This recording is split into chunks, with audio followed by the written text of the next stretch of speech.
want to work through two scenarios in which conservation of momentum is going to work a little bit differently from what we might expect. And I want to work through two problems that show some properties of how you work through conservation of momentum problems. These are two conservation of momentum problem scenarios. The first one is meant to indicate to everybody that momentum is a vector, and that's going to affect these problems. P equals mv. Momentum is a vector calculated by doing mass times velocity, and because it's a vector, direction matters. And because direction matters, things that are moving in opposite directions are going to have opposite signs. That's going to be a very important point for a lot of these momentum problems. So you want to realize, because it's a vector, opposite directions are going to have opposite signs, just like with velocity and acceleration and displacement. Let's take a look at this problem together. We have a 0.2 kilogram white billiard ball, like a pool ball. And this ball is struck so that it travels with a velocity of 10 meters per second. So this ball has a mass of 0.2 kilograms and a velocity of 10 meters per second. It hits a resting 0.2 kilogram red ball. So this ball has a mass of 0.2 kilograms as well, and it is at rest, meaning it has a velocity of 0 to start. Upon impact, the white ball moves backwards with a velocity of 2 meters per second. This white ball still has a mass of 0.2 kilograms. But what about its velocity? Well, its velocity will be backwards with a velocity of 2 meters per second. If we define this way as positive, well, then anything moving this way would be negative. So this final velocity here would be negative 2 meters per second. That's going to have a negative sign. The question is, what is the velocity of the red ball after impact? And our mass here of this red ball would still be 0.2 kilograms, and our final velocity would be unknown. The key to setting up problems like these is saying to yourself, well, I know the momentum before a collision is equal to the momentum after a collision. P before equals P after. Because momentum is conserved in an isolated system, and there are no outside forces acting on this system. So I want to start out by saying, well, P before equals P after. Let's use that to explore this more in depth. If momentum beforehand is equal to momentum afterwards, well, let's look at all the momentum we had beforehand. We're going to have the momentum of the red ball plus the momentum of the white ball. I'm actually going to put them in that order. Put the white first, because that's what we started with. So momentum of the white ball and the momentum of the red ball. And then after, we have the momentum of the white ball after and the momentum of the red ball after. What does that actually look like? How do we calculate these momentums? Well, it's mass times velocity. So we could say m1v1 plus m2v2. And these are all before. I'm going to put little zeros to indicate that's an initial value, is equal to m1v1, and these are your final values, plus m2v2. And again, these are your final values. So we're saying the momentum of the red ball plus the momentum of the white ball beforehand equal the momentum of the red ball and the momentum of the white ball afterwards. Let's start substituting in values. The white ball starts out with a mass of 0.2 kilograms, and it has a velocity of 10 meters per second. The red ball has a mass of 0.2 and a velocity of 0, so its initial momentum is 0. In fact, normally you're not even going to bother writing that, but I did write it here, that it's going to be 0.2 kilograms times 0 meters per second. That's going to equal the final momentum of the white ball. And let's find that here, the final momentum of the white ball, which is the same mass, 0.2 kilograms, there was no indicated change to mass, times our new velocity, negative 2 meters per second. And the question again is, why is that negative 2? Well, it was moving backwards after the collision, and momentum is a vector along with velocity. We're going to add that to mass 2, which is the red ball, 0.2 kilograms, times an unknown final velocity of the red ball. This is a single variable equation that we can solve. 0.2 times 0 is 0.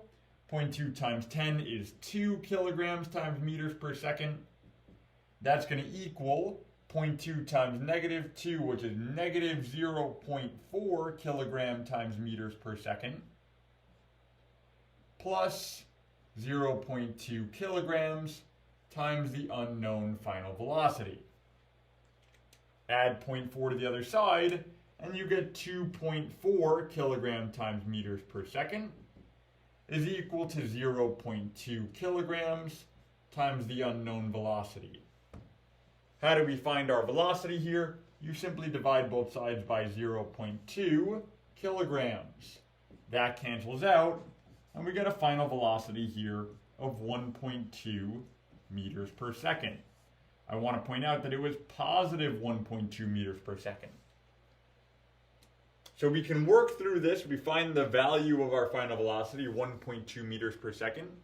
And what does that tell you about the direction of that ball? Well, it's a positive 1.2 meters per second. So it'll continue to move in the direction that the white ball was initially moving. It'll move, in this case, to the right in the positive direction. It won't move to the left in the negative direction. Notice how anything moving to the left had a negative sign. That's our first situation, and it shows how to set this up. P before equals P after, M1V1 plus M2V2 initial equals the M1V1 plus M2V2 final. Sub in your values. Remember to count direction and flip the sign if things are in opposite directions. And then you just solve, and it's relatively straightforward. That's how you work through things where you have opposite direction and therefore opposite signs. It's a classic conservation of momentum problem. I want to set up another conservation of momentum problem that you might encounter. And the second problem I want to discuss is a situation where two objects embed in one another, meaning they collide and they stick. So this is when they collide and stick together, also called embedding. And you think like if something gets stuck into something else, it is embedded in that object.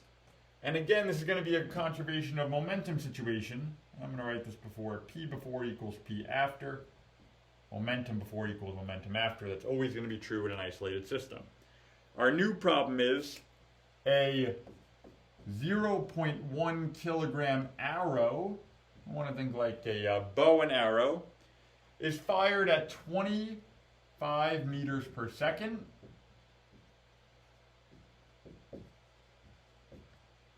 at a 4.9 kilogram wood block. If the arrow embeds in the block, meaning they stick together, what is the velocity of the block after impact? So we have our situation here. I want to say, okay, well, this 0.1 kilogram arrow is fired. It has a velocity of 25 meters per second. And it strikes this wood block, and then it sticks in the wood block. And they're going to move together. And that's really the key here. Because once again, we're going to say, well, momentum beforehand is equal to momentum afterwards. P before equals P after. Our momentum before is going to equal to our momentum afterwards. Well, let's look at our momentum before the collision. And before the collision, we really only have momentum coming from the arrow. So we can say, all right, well, M1V1 plus M2V2 initial, these are all initial values here. Well, really, it's only the arrow. Because what is the block doing before they collide? The block is at rest.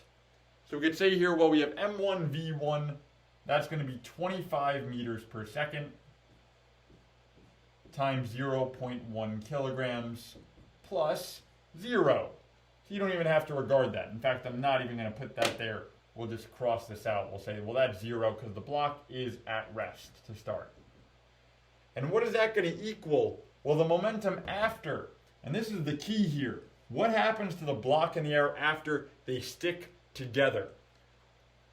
If they stick together, they move with the same velocity. And if they stick together, you can add their masses.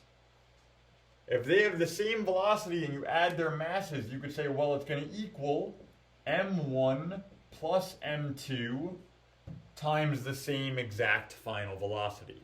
And essentially, you're factoring out that same velocity from the two terms. m1 plus m2 times v, because they stuck together, you can add their masses. And this is because they're stuck together, you can add their masses. And again, because they're stuck together, they have the same velocity. And so that's what we're trying to find when we say, what is the velocity of the block after impact? So we'd say, okay, well, 25 times 0.1, that's the initial momentum. The final momentum, well, let's work through it. m1 plus m2, that's going to be 0.1 plus 4.9. Very conveniently, 5 kilograms times an unknown final velocity.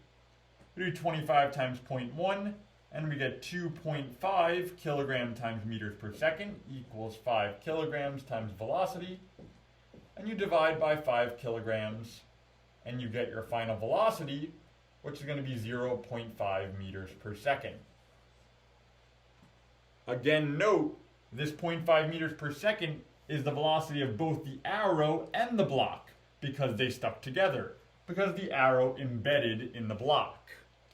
You'll also note that this is positive 0.5 meters per second, and this was positive 25 for our initial value, meaning the block and the arrow will continue to move in the same direction that the arrow was already moving.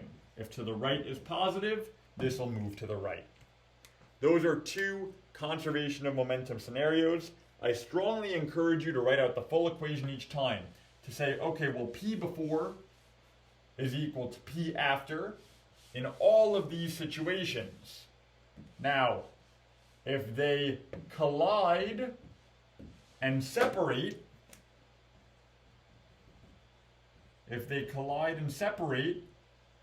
our equation is m1 v1 plus m2 v2, and these are all initial values, equals m1 v1 plus m2 v2, and these are all final values. That's if they collide and separate. If they collide and stick, your equation is m1 v1 plus m2 v2. Remember, they're not stuck together before the collision, is equal to m1 plus m2 times final velocity. That's if they collide and stick. And I'll actually give you one more scenario. In an explosion where the object is initially at rest, and you think of an explosion where the object is initially at rest, like a grenade just sitting on a counter. The grenade is initially just sitting there at rest. Well, what does that equation look like? 0 equals m1 v1 final plus m2 v2 final. m2 v2 final. And here, the object started at rest. This is our grenade. And then it explodes into different fragments that move in opposite directions. So that would be our situation for an explosion. Those are our different conservation of momentum scenarios, and we will take it from there.